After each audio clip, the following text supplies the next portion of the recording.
Assalamualaikum warahmatullahi wabarakatuh.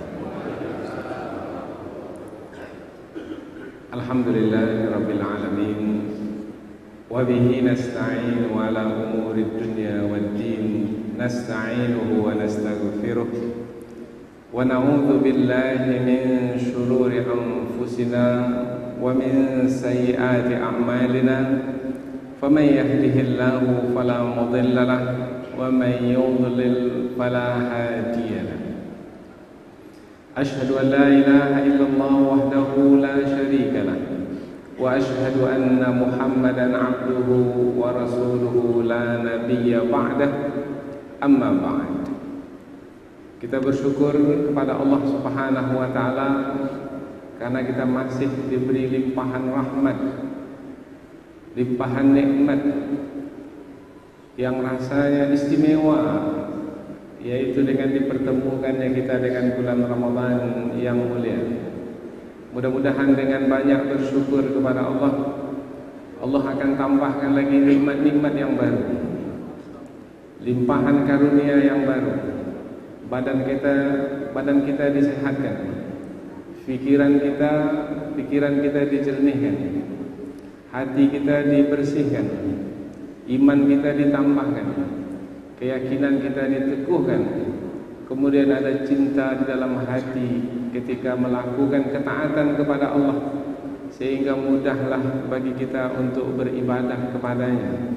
Dan mudah-mudahan kita dapat mengisi bulan Ramadan ini sampai ke penghujungnya.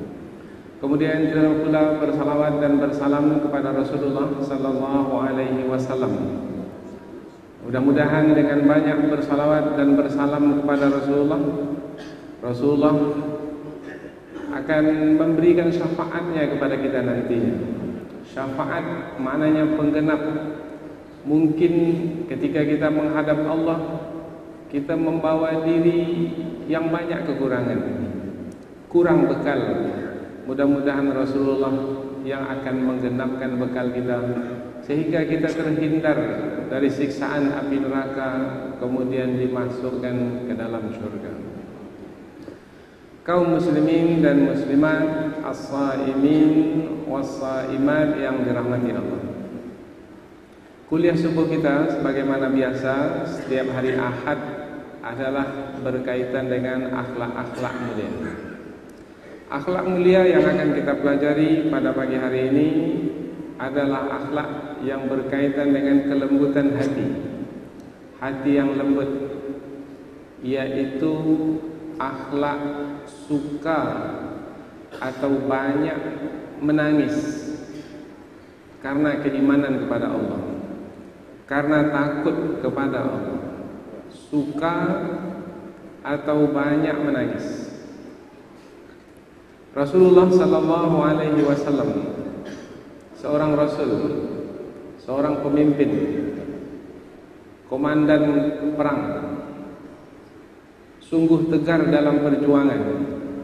Tetapi Rasulullah adalah seorang yang suka menangis karena kelembutan hati yang dimiliki oleh baginda Rasulullah. Fabima rahmatin minallahi linta lahum. Karena rahmat dari Allah Subhanahu wa taala, maka kamu wahai Muhammad memiliki hati yang lembut, hati yang penuh kasih sayang kepada orang-orang beriman. Pada satu ketika Rasulullah sallallahu alaihi wasallam meminta kepada salah seorang sahabat, yaitu Ibnu Mas'ud radhiyallahu anhu, "A'rid 'alayya al-Qur'an." Wahai sahabatku, perdengarkan kepadaku Al-Quran. Ibnu Mas'ud terkejut karena biasanya yang membacakan Al-Quran adalah Rasulullah, karena Al-Quran turun kepada Rasulullah dan Rasulullah yang menyampaikannya. Tapi pada kali ini Rasulullah minta untuk dibacakan Al-Quran kepadanya. Ta'allamtu minka ya Rasulullah. Aku mendengarkan Al-Quran darimu ya Rasul. Aku belajar Al-Quran darimu ya Rasul. Aku pula yang akan membacakannya kepadamu. Tetapi Rasulullah menjelaskan, aku lebih suka apabila selainku membacakan Al-Quran dan aku mendengarkannya.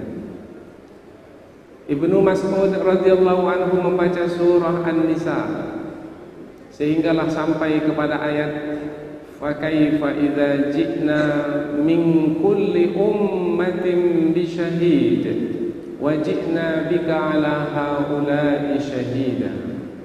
Sampai kepada ayat ini Rasulullah menangis. Basah kedua mata baginda. Fafadat ainahu, disebutkan di dalam Sahih Imam Al-Bukhari. Makna dari ayat fa kaifa idza ji'na min kulli ummatin bisyahid, maka bagaimana kalau setiap umat itu kami panggil dan kami datangkan sekali dengan saksi dari setiap umat itu. Saksinya adalah Rasul yang diutus kepada setiap umat. Nabi Musa sebagai saksi ke atas Bani Israel. Begitu juga Nabi Isa alaihi salam. Wajibna bika ala haula'i syahida. Dan kami panggil pula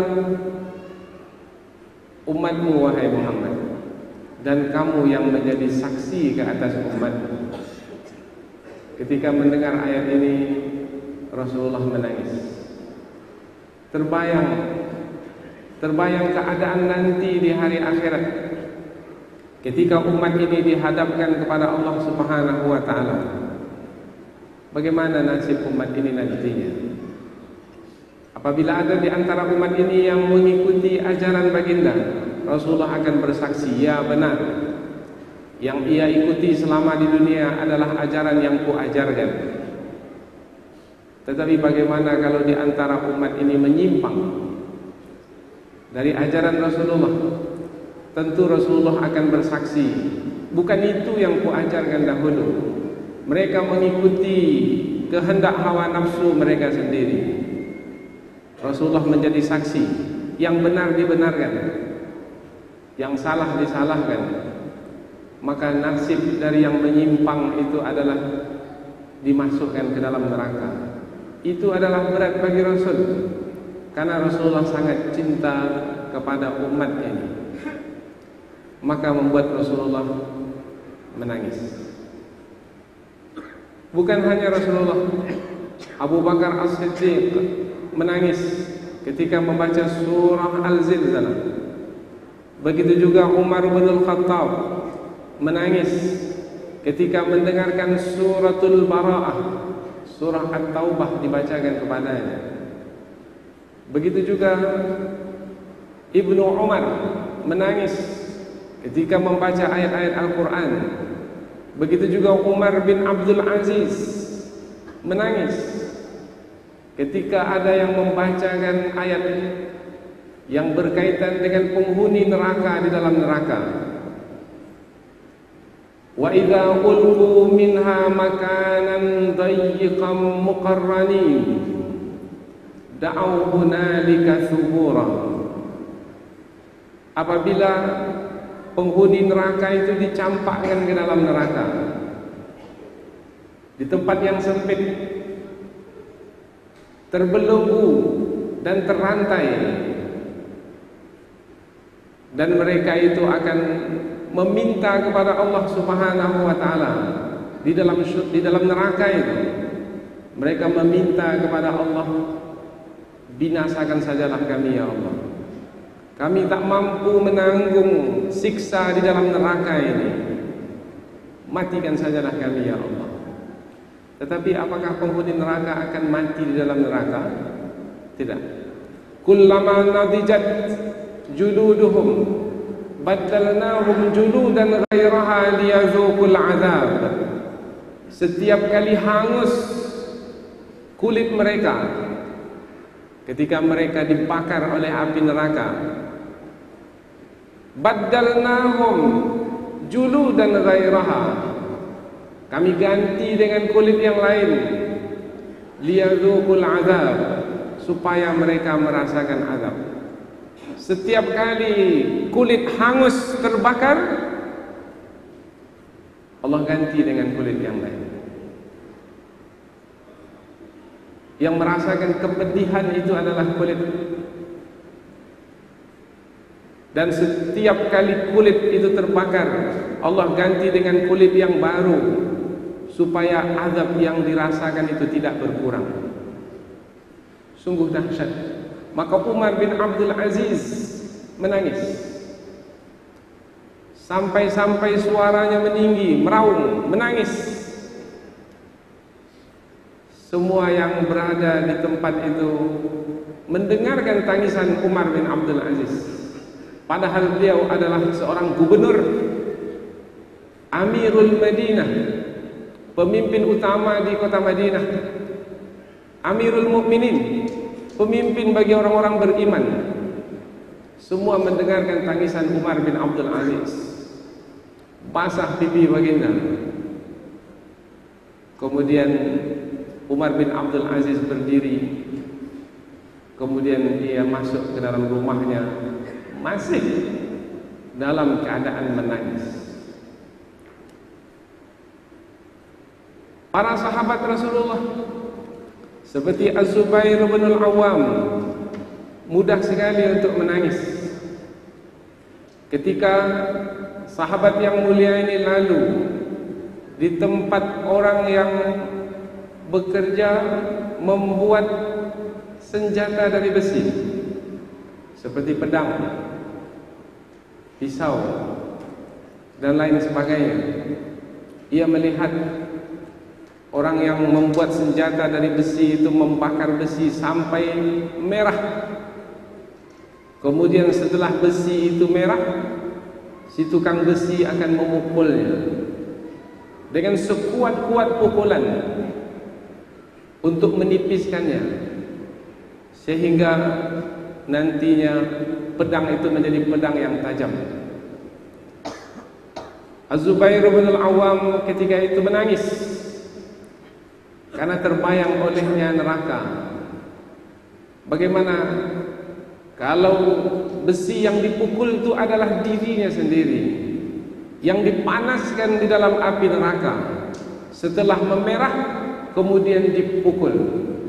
Bagaimana kalau yang dipukul itu adalah dirinya di dalam api neraka? Begitulah di antara kisah Rasulullah. Dan bukan hanya Rasulullah yang menangis dari kalangan para nabi dan rasul, tetapi juga nabi-nabi yang terdahulu. Di dalam kitab Ar-Riqqah wal Buka, yaitu kitab hati yang lembut dan menangis. Judul kitab ini Hati yang Lembut dan Menangis, ditulis oleh Imam Ibnu Abid Dunya, yaitu seorang imam besar, pakar hadis, menghafal hadis 100.000 hadis lebih, sehingga bergerak Al-Hafiz.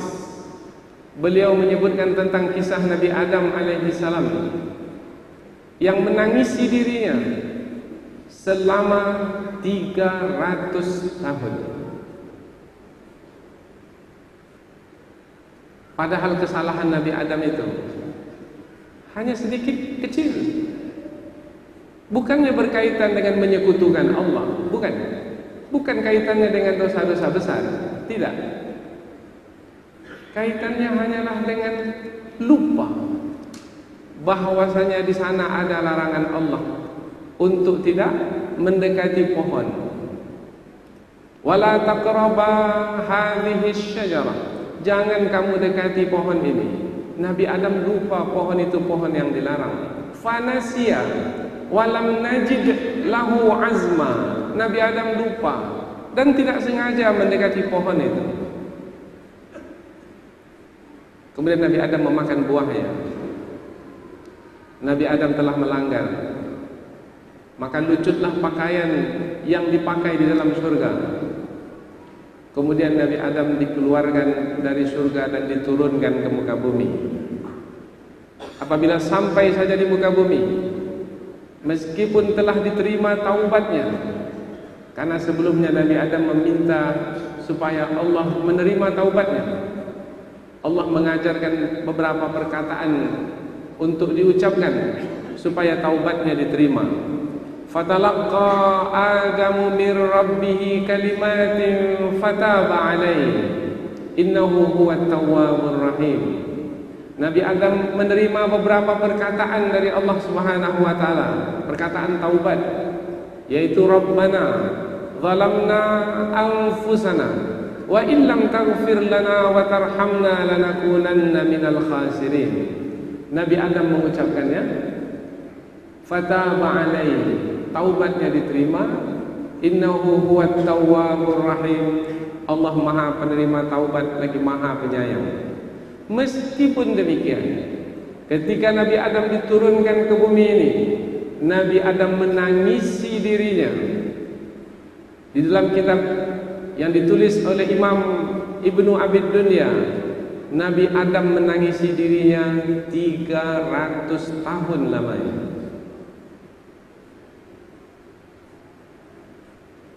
Sampai-sampai kering air matanya, sampai-sampai tergenang air mata itu di hadapannya, genangan air mata.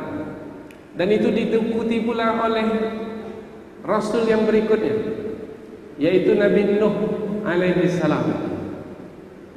Nabi Nuh menangisi dirinya selama 300 tahun juga, sama seperti Nabi Adam alaihi salam. Apa kesalahan Nabi Nuh? Besarkah kesalahan Nabi Nuh? Tidak. Seorang Nabi tidaklah melakukan kesalahan yang menjadikannya berdosa, tidak. Karena seorang Nabi diberi oleh Allah keistimewaan al-ismah, maksum, dijaga dari dosa. Tetapi ada perkataan Nabi Nuh yang sebenarnya tidak salah, tetapi Allah menegurnya. Teguran Allah itu yang membuatnya menangisi dirinya.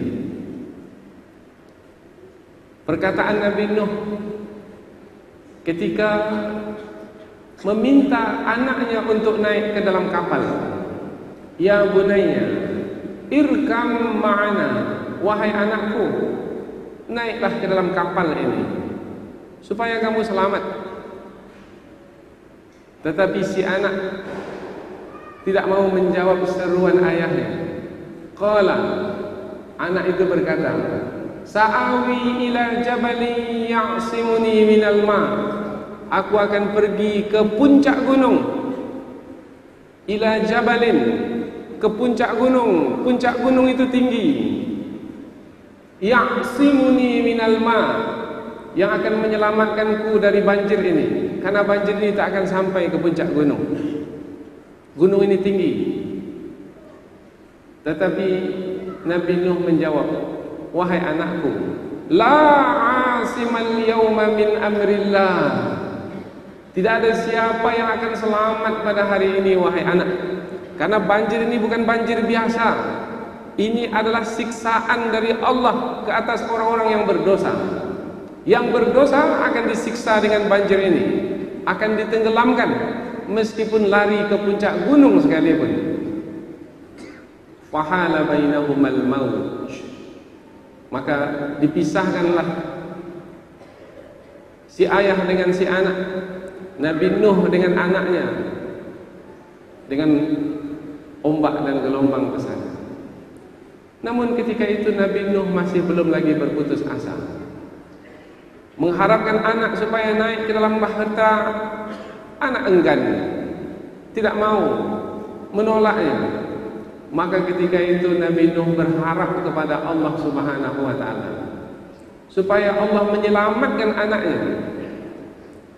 Ya Allah, sesungguhnya anakku itu, inna bni min ahli, sesungguhnya anakku itu dari keluargaku ya Allah.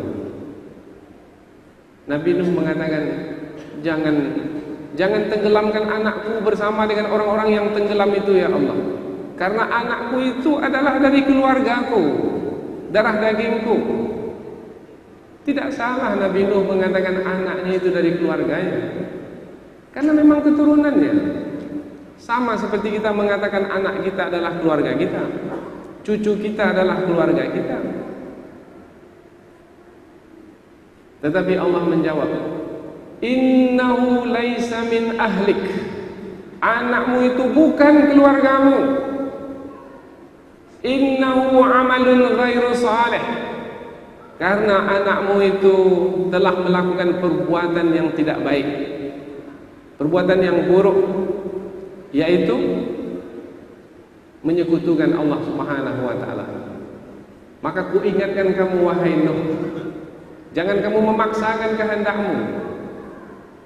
Apabila kamu tetap memaksakan kehendakmu, maka kamu akan termasuk ke dalam golongan orang-orang yang bodoh. Nabi Nuh ditegur oleh Allah dengan teguran yang sedemikian rupa.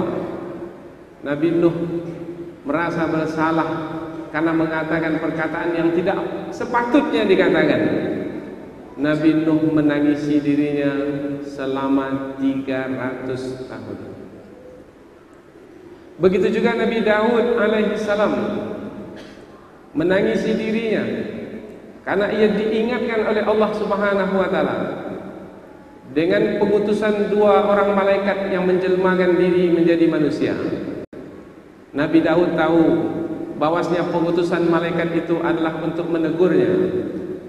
Nabi Daud menangis selama 40 hari 40 malam, tidak mengangkat kepalanya, tetap bersujud karena merasa bersalah.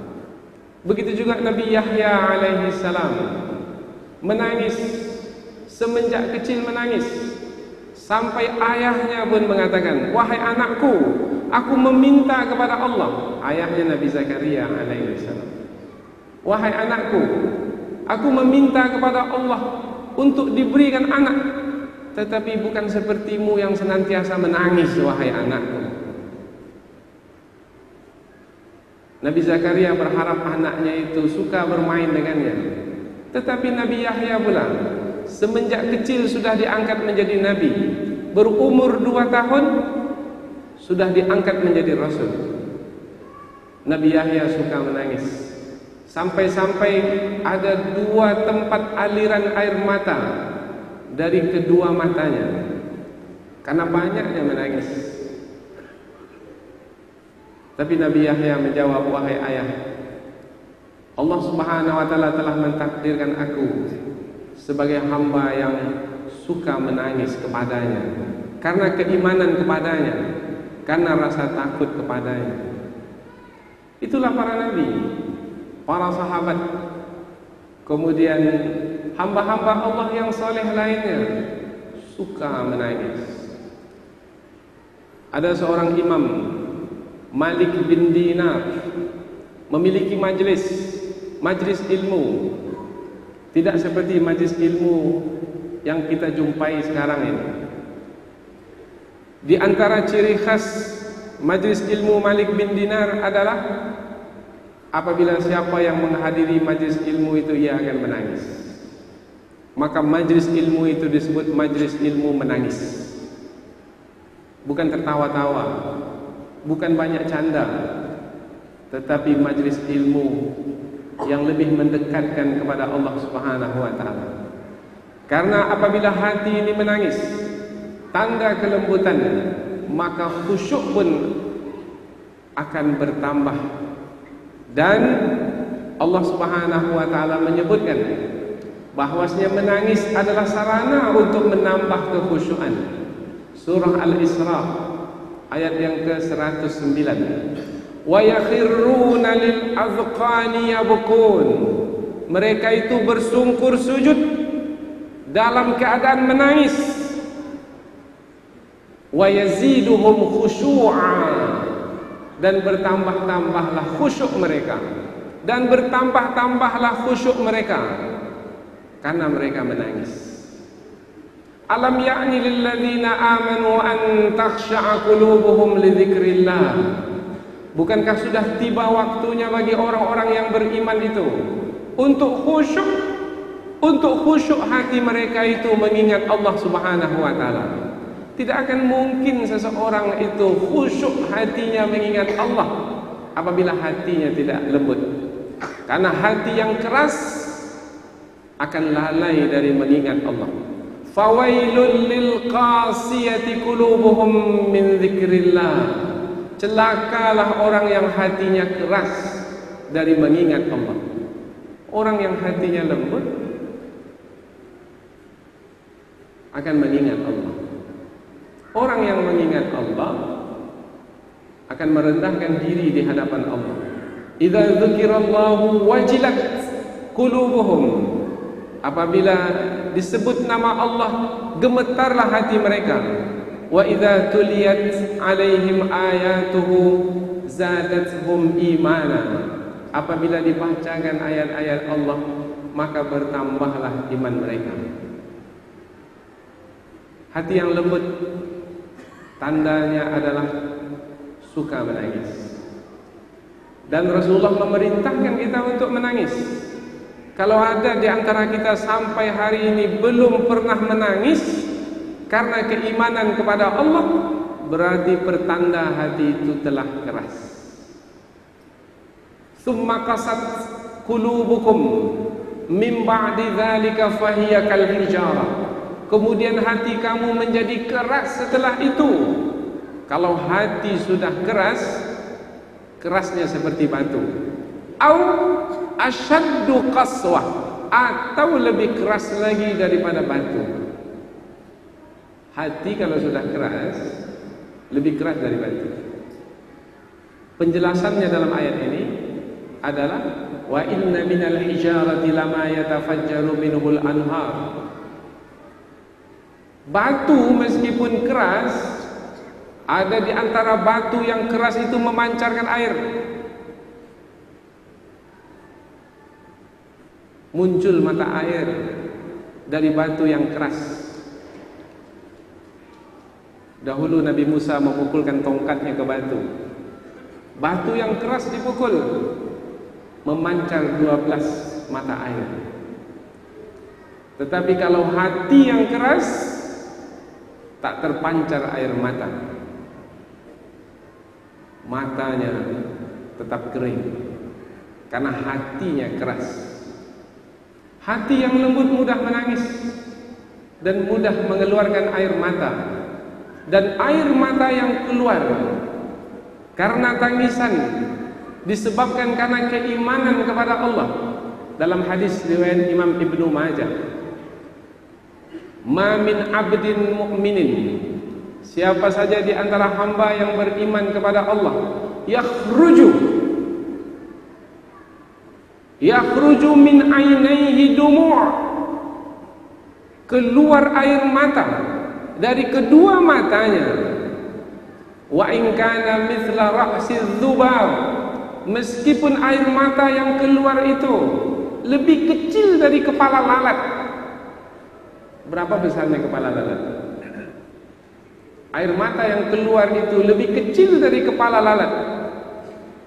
Fatubsibu syai'an min harri wajhihi, kemudian air mata yang jatuh itu sampai ke wajahnya. Illa harramahu 'alan nar, melainkan Allah mengharamkan ke atasnya api neraka. Allah haramkan api neraka untuk membakar tubuhnya. Begitu berharganya air mata karena menangis, disebabkan karena keimanan kepada Allah Subhanahu wa taala. Itu adalah akhlak hamba yang mulia, yaitu suka menangis. Kapan kita terakhir menangis?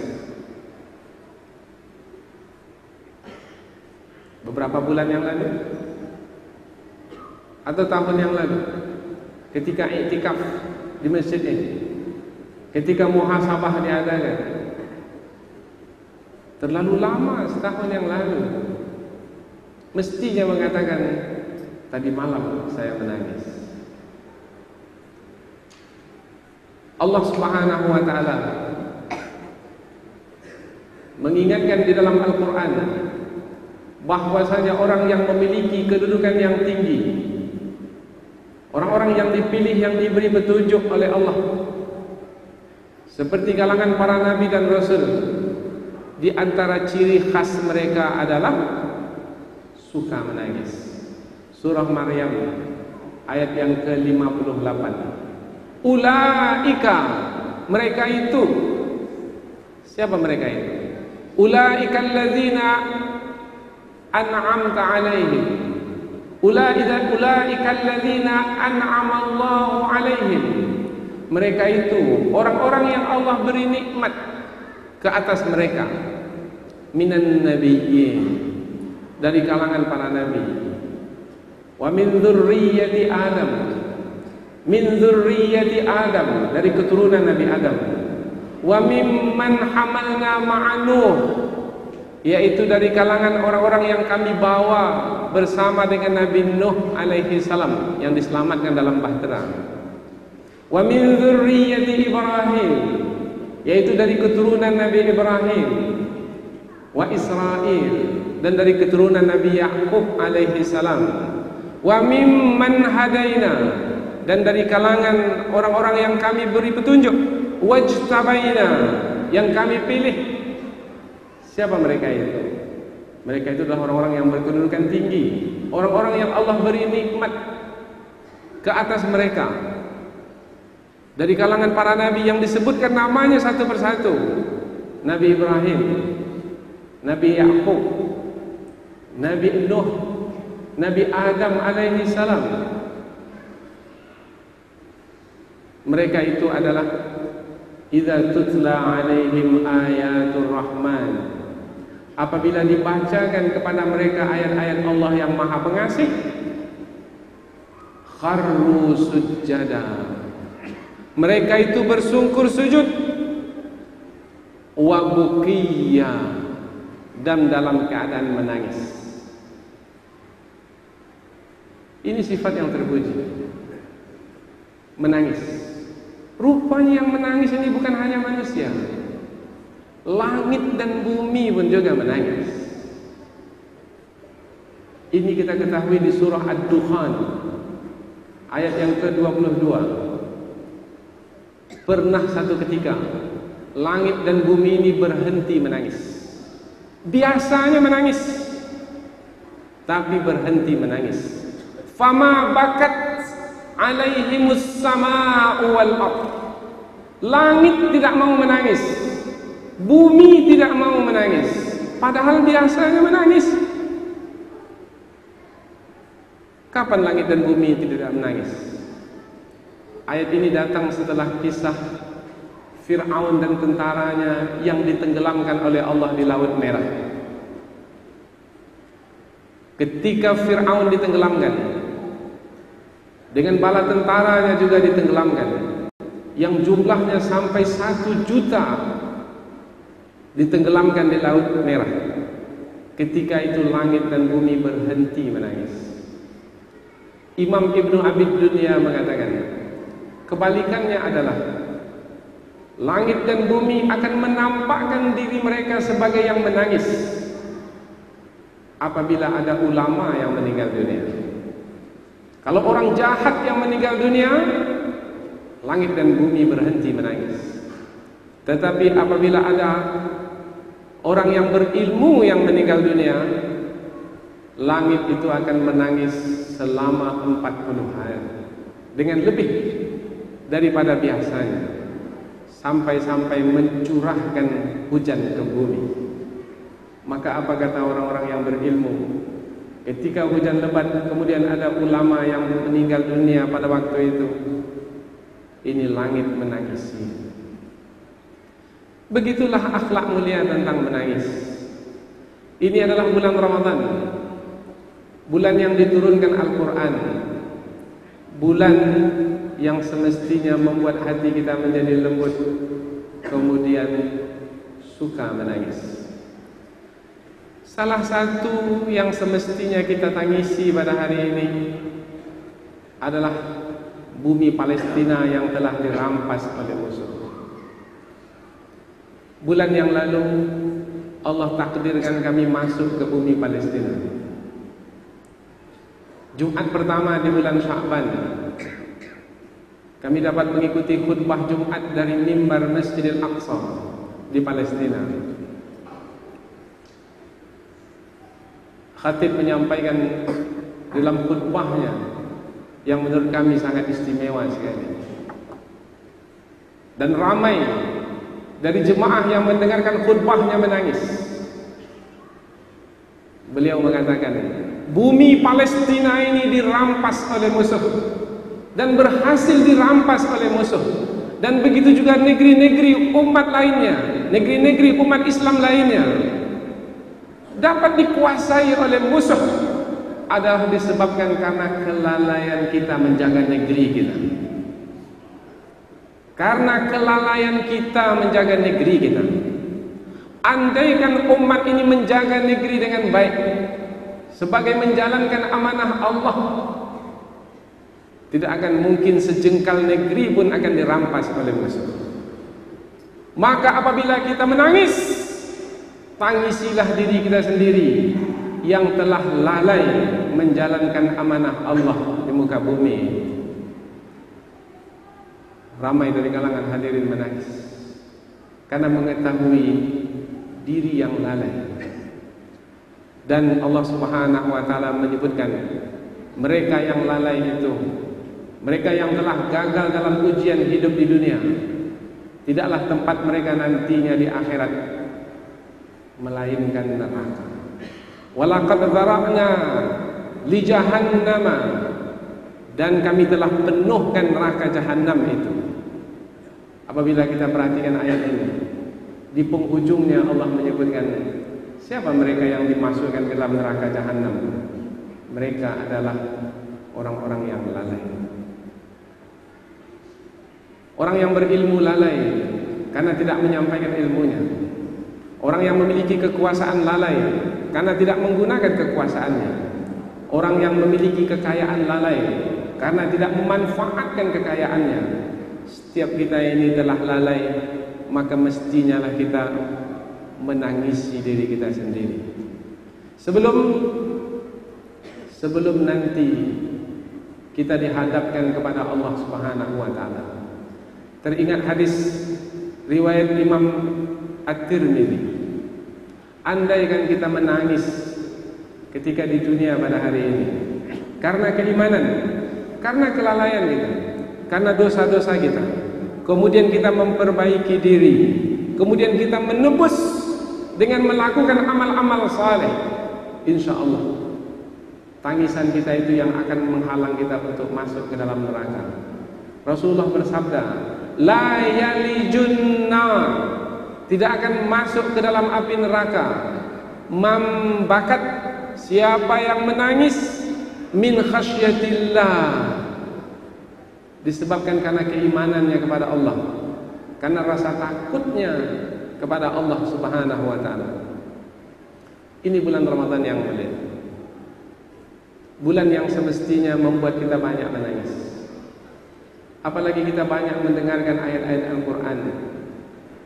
Sifat dari orang-orang yang lembut hatinya, ketika ayat-ayat Al-Quran dibacakan, hatinya menjadi lembut, kemudian ia menangis. Alhamdulillah, di masjid kita ini kita diimamkan dengan imam dari Palestina, hafal Al-Quran 30 juz. Satu malam 1 juz Al-Quran. Dan kita berada di belakang. Mestinya suasana yang seperti ini membuat kita menangis. Andai kan belum juga menangis sampai saat ini, maka latihlah, usahakanlah diri ini untuk bisa menangis. Itu adalah pesan Rasulullah sallallahu alaihi wasallam. Ubku, menangislah kamu. Fa illam tabku, apabila kamu tidak bisa menangis, fatabakau, maka berusahalah untuk menangis supaya kita tidak termasuk ke dalam golongan orang-orang yang memiliki hati yang keras. Fawailul lil qasiyati qulubuhum min dzikrillah. Celakalah orang yang memiliki hati yang keras sehingga tidak mengingat Allah Subhanahu wa taala. Keras sehingga tidak tersentuh dengan firman-firman Allah Subhanahu wa taala. Keras sehingga tidak mengambil pelajaran dari apa yang berlaku. Mudah-mudahan kita dijauhkan dari hati yang keras. Insyaallah pada pagi hari ini kita akan mendengarkan sedikit tambahan informasi. Sebelum ini kita sudah mendapatkan informasi tentang bumi Palestina. Karena imam kita ini adalah dari Palestina, kita berharap beliau menyampaikan kepada kita penjelasan terbaru tentang keadaan di sana. Karena seperti yang kami saksikan sendiri, untuk masuk ke Masjidil Aqsa, 8 pintu gerbang masuk ke Masjid Aqsa, ke-8-8-nya itu dijaga oleh tentara Israel dengan senapang otomatis. Dan beberapa hari yang lalu saya mendapatkan kiriman dari Masjidil Aqsa. Seorang gadis berumur 16 tahun ditembak oleh tentara Israel dengan 20 peluru di badannya.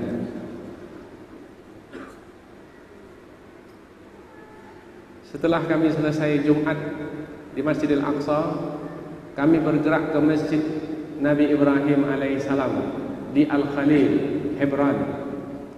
Jaraknya lebih kurang 100 km dari Masjidil Aqsa, 1 jam lebih. Berharap kita bisa masuk ke dalam masjid, karena bumi Palestina adalah bumi umat Islam. Umat Islam yang berhak untuk mendiaminya. Tapi rupanya Masjid Ibrahim itu dikuasai oleh Israel. Di pagar-pagarnya itu berdiri bendera Israel. Dan untuk masuk ke Masjid Ibrahim itu 3 security check.